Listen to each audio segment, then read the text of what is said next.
Hi student, GIT के online class में आप लोग का स्वागत है। और आज के क्लास में वो सीखने वाले हैं कि PL account means profit and loss account कैसे क्रिएट किया जाता है। वो आज के क्लास में हम लोग एक एक करके स्टेप बाय स्टेप समझने वाले हैं और जानने वाले हैं। तो देखो, मैंने ट्रेडिंग अकाउंट के बारे में समझाया था, बताया था कि ट्रेडिंग अकाउंट बनाने से फायदा क्या होता है कि हमारे व्यापार का ग्रॉस प्रॉफिट और ग्रॉस लॉस ज्ञात होता है। क्या होता है?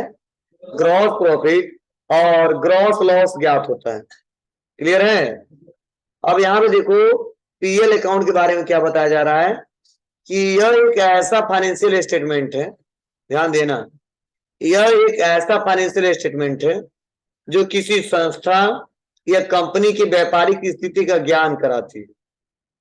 यह एक ऐसा फाइनेंशियल स्टेटमेंट है जो किसी संस्था या कंपनी की व्यापारिक स्थिति का ज्ञान कराती है। और यह स्टेटमेंट नेट प्रॉफिट या नेट लॉस के बारे में इंफॉर्मेशन देती है। मतलब जब पीएल अकाउंट बनाएंगे तो अपने व्यापार का मेरे स्थिति क्या है और व्यापार में कितने का नेट प्रॉफिट हुआ है और व्यापार में कितने का नेट लॉस हुआ है, ये जो इंफॉर्मेशन पता चलता है वो पीएल अकाउंट के सहारे पता चलता है। मतलब प्रॉफिट एंड लॉस अकाउंट के सहारे पता चलता है।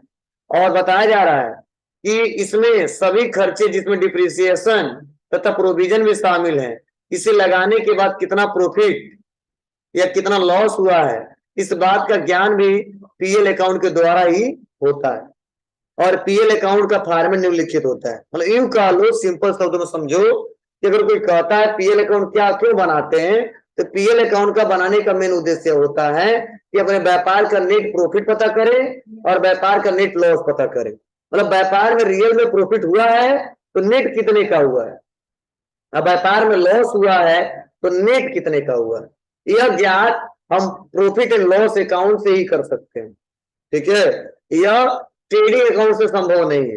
लेकिन ट्रेडिंग अकाउंट से जो ग्रॉस प्रॉफिट और ग्रॉस लॉस निकल के आया है वह पीएल अकाउंट में ट्रांसफर करते हैं, तभी वो बैलेंस एग्जैक्ट निकल पाएगा कि नेट प्रॉफिट कितना हुआ है और नेट लॉस कितना हुआ है। अगर यह नहीं कर पाओगे तो आसानी तरीके से क्वेश्चन सॉल्व नहीं हो पाएगा। बताइए, ट्रेडिंग अकाउंट बनाना बताया ना आपको, और ट्रेडिंग अकाउंट से क्या निकलता है, या तो ग्रॉस प्रॉफिट या तो ग्रॉस लॉस। अब इसी पैसे को एडजस्ट करते हैं, लाते हैं और मेंशन करते हैं किसमें, पीएल अकाउंट में। देखिए बताया जा रहा है कि नेट प्रॉफिट कैसे पता करेंगे।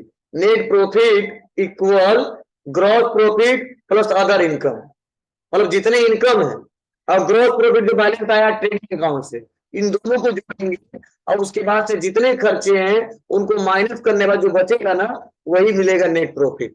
वही होगा क्या, नेट प्रॉफिट। देखिए इसका फॉर्मेट भी दिया है। क्या फॉर्मेट दिया है, तो जब भी इसको बनाओगे तो लिखोगे profit loss account for the year of ending. और कब बनता है, हमेशा जी फाइनेंशियल के लास्ट में हमेशा बनता है। ठीक है, तो हमने लिखा profit and loss account for the year of ending, और यहाँ पे बताया कब बनता है। उसके बाद से देखिए यहाँ पे दिया पार्टिकुलर अमाउंट, पार्टिकुलर अमाउंट।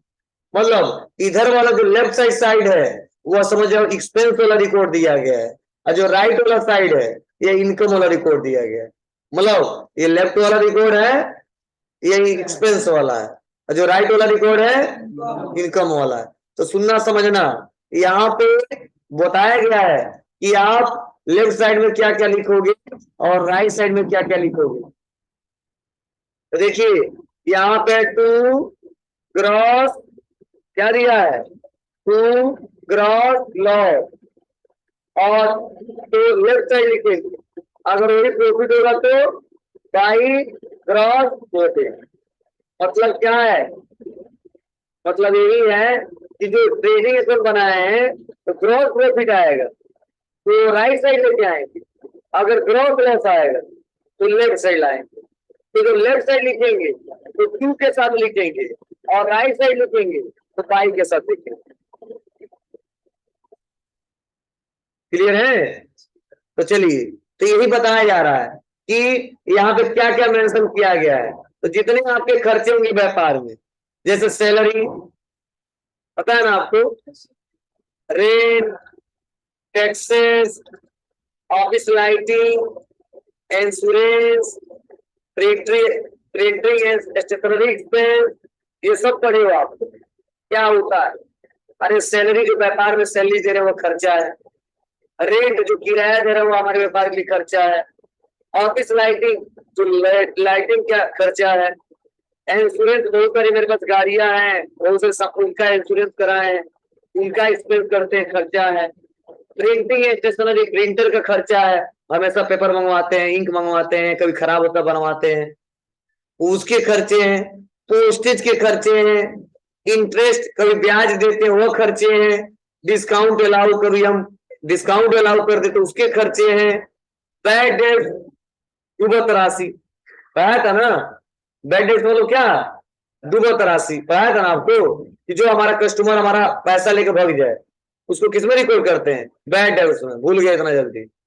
ठीक है। डिप्रिसिएशन, मूल्यह्रास, मतलब कोई कंप्यूटर खरीदे 10,000 में और हर साल कुछ का उसका वैल्यू घटता है, कोई भी व्यापार के लिए क्या होता है? वही एक प्रकार एक्सपेंस साइड में आता है। कमीशन पेमेंट कर दे रहे हैं किसी को, वो भी व्यापार के लिए खर्च है। कैरिज आउटवर्ड, ठीक है, भाड़ा दे दे रहे हैं, वो भी व्यापार के लिए खर्च है। ट्रेवलिंग एक्सपेंस, ट्रेवल के लिए खर्च कर दे रहे हैं। इंटरेस्ट ऑन लोन, लोन लिया उस पर इंटरेस्ट दे रहे हैं, वो खर्चे हैं। और उसके बाद लिखेंगे टू नेट प्रॉफिट, ठीक है। और यह बैलेंस कहां ट्रांसफर करेंगे? ट्रांसफर टू कैपिटल अकाउंट, मतलब जो नेट प्रॉफिट आएगा कहां पे लेके जाएंगे? कैपिटल में। उसके बाद इनकम साइड क्या क्या लिखना है? तो बाई ग्रॉस प्रॉफिट लिख देना है, उसका जितना रेंट रिसीव हुआ है, इनकम है ना, वह लिख देंगे। कमीशन जो रिसीव हुआ है वह लिख देंगे बाई के साथ। डिस्काउंट रिसीव हुआ है वह लिख देंगे। बैड डेट रिकवर्ड, मतलब जो तुरंत राशि रिकवर हो गया है वह इनकम है। और by income from any other source, मतलब किसी भी सोर्स से अगर इनकम हो रहा है उसको रिकॉर्ड कर लेंगे। अब दोनों के बैलेंस को जोड़ेंगे। अगर बैलेंस इनकम साइड ज्यादा होता है तो नेट प्रॉफिट होगा, अगर बैलेंस एक्सपेंस साइड ज्यादा होता है तो नेट लॉस होगा। बोलो, ट्रेडिंग के जैसा है। अगर इनकम साइड ज्यादा होता है तो नेट प्रॉफिट होगा, अगर एक्सपेंस साइड ज्यादा होता है तो नेट लॉस होगा। मतलब इसमें रिकॉर्ड क्या करना है आपको? एक्सपेंस वाला अलग और इनकम वाला अलग देख लेंगे। इनकम हुआ तो प्रॉफिट में जाएंगे, एक्सपेंस वाला ज्यादा हुआ तो लॉस में जाएंगे। क्लियर है? देखिए, दो चीज आगे दिखाएंगे। अगर प्रॉफिट हुआ है तो राइट साइड में बाई प्रॉफिट और बैलेंस जोड़ देंगे। अगर लॉस हुआ है तो टू ग्रॉस लॉस जोड़ देंगे। तो अगर इधर हुआ तो इधर हमारा लॉस में जाएगा, अगर इधर तो हमारा डाटा प्रॉफिट में जाएगा। बस यही होता है पीएल अकाउंट। मतलब जो फार्मर समझ लिया वो पीएल अकाउंट आसानी तरीके से बना लेगा। बोलो, इसमें कोई ऐसा नाम है जो आपको समझ में? बताइए। सब पढ़ाया हूं मैं आपको थ्योरी में कि इंटरेस्ट क्या मतलब क्या होता है, ट्रेवल का क्या होता है, कैरिज का क्या होता है, कमीशन पेड का क्या होता है। तो ये सब खर्चे हैं, ये सब इनकम है। और इनकम ज्यादा होता है तो प्रॉफिट में जाएंगे, एक्सपेंस ज्यादा होगा तो, अरे यह बोल रहे हैं, यह वाला हम बता रहे हैं, यह वाला जो सब इनकम है, ठीक है, ये तो हमारी एक्सपेंस ही है, हम यहाँ पे लेकर मेंशन किए। क्लियर है? तो इसी के पैटर्न पे आपको बनाना है और दिखाना है। तो इसी पैटर्न पे क्वेश्चन भी दिया है, तो बस आपको छांटना है कि कौन इनकम में जाएगा, इसी के बारे में लिखा गया है। ठीक है, कौन इनकम में जाएगा और कौन किसमें जाएगा? एक्सपेंस में। तो क्वेश्चन यहाँ पे दिया है, इसी को आपको निकाल के और सॉल्व करके दिखाना। निकाल के दिखाओ।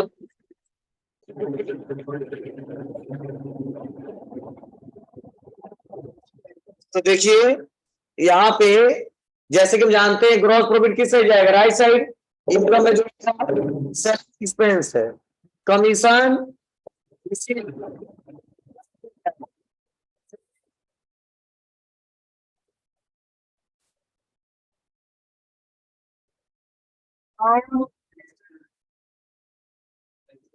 Insurance premium,